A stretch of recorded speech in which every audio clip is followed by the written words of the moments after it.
नमस्कार दोस्तों, आज का मेरा टॉपिक है देवपाल। देवपाल लगभग 810 से 850 ईस्वी पाल वंश के एक प्रमुख शासक थे, जिन्हें भारतीय इतिहास में उत्तर भारत के सबसे शक्तिशाली सम्राटों में से एक माना जाता है।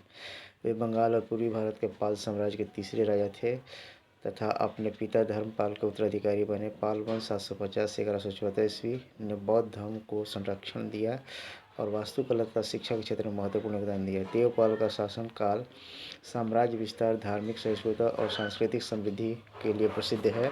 देवपाल का जन्म 8वीं शताब्दी के अंत में हुआ था। वे पाल वंश के संस्थापक गोपाल के पुत्र धर्मपाल के सबसे बड़े पुत्र थे। धर्मपाल ने कन्नौज के लिए त्रिपक्षीय संघर्ष, पाल, प्रतिहार और राष्ट्रकूट में महत्वपूर्ण भूमिका निभाई थी और देवपाल को उनके पिता से एक विशाल साम्राज्य विरासत में मिला। लगभग 810 ईस्वी में पिता की मृत्यु के बाद देवपाल ने मुंगेर, वर्तमान बिहार को अपनी राजधानी बनाकर सिंहासन संभाला।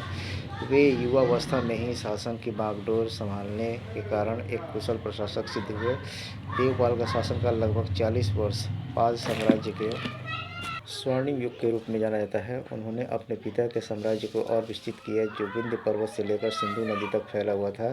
उनकी प्रमुख उपलब्धियां निम्नलिखित हैं।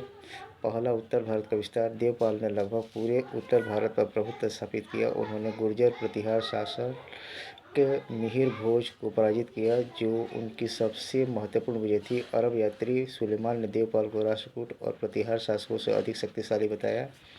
दूसरा, पूर्वी और उत्तरी क्षेत्र। प्राग्ञ ज्योतिषपुर, असम, उड़ीसा, नेपाल के कुछ भागों तक तथा कश्मीर पर अधिकार किया। उनकी सेनाएं दक्षिण में विंध्य और पश्चिम में सिंधु तक पहुंची। तीसरा, अन्य विजय। बादल स्तंभ अभिलेख के अनुसार उन्होंने उत्कल, उड़ीसा और हूणों को हराया। पाल अभिलेखों में अफगानिस्तान तक विजयों का उल्लेख है। देवपाल एक योग्य सेनानायक थे, जिनकी सेना ने साम्राज्य की सीमाओं को मजबूत किया। उनके शासन में दक्षिण पूर्व एशिया जैसे जावा, सुमात्रा के साथ व्यापारिक संबंध मजबूत हुए, जिससे आर्थिक समृद्धि बढ़ी। देवपाल स्वयं बौद्ध अनुयायी थे और उन्हें परम सौगात महान दाता कहा गया। उन्होंने नालंदा और विक्रमशिला विश्वविद्यालयों को दान दिए तथा बौद्ध भिक्षुओं का कल्याण किया। जावा के शैलेंद्र वंश के शासक बालापुत्र देव के अनुरोध पर उन्होंने विक्रमशिला में बौद्ध विहार निर्माण के लिए 5 गांव दान किए। वे साम्राज्य में धार्मिक सद्भाव बनाए रखा। पाल काल में वास्तुकला अद्भुत विकास हुआ, जिसमें बौद्ध स्तूप और विहार शामिल हैं। नालंदा विश्वविद्यालय के प्रधान आचार्य वीरदेव को नियुक्त किया।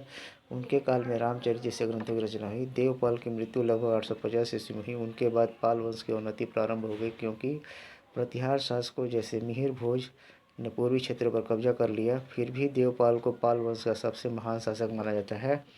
उन्होंने न केवल साम्राज्य को चरमोत्कर्ष पर पहुंचाया, बल्कि बौद्ध धर्म और भारतीय संस्कृति को वैश्विक स्तर पर फैलाने में योगदान दिया।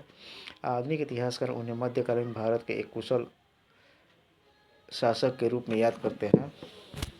देवपाल की जीवनी मुख्य रूप से पाल अभिलेखों जैसे मुंगेर अभिलेख और बादल स्तंभ पर आधारित है। उनका शासन भारतीय इतिहास में साम्राज्य विस्तार और सांस्कृतिक उत्कर्ष का प्रतीक है। थैंक्स।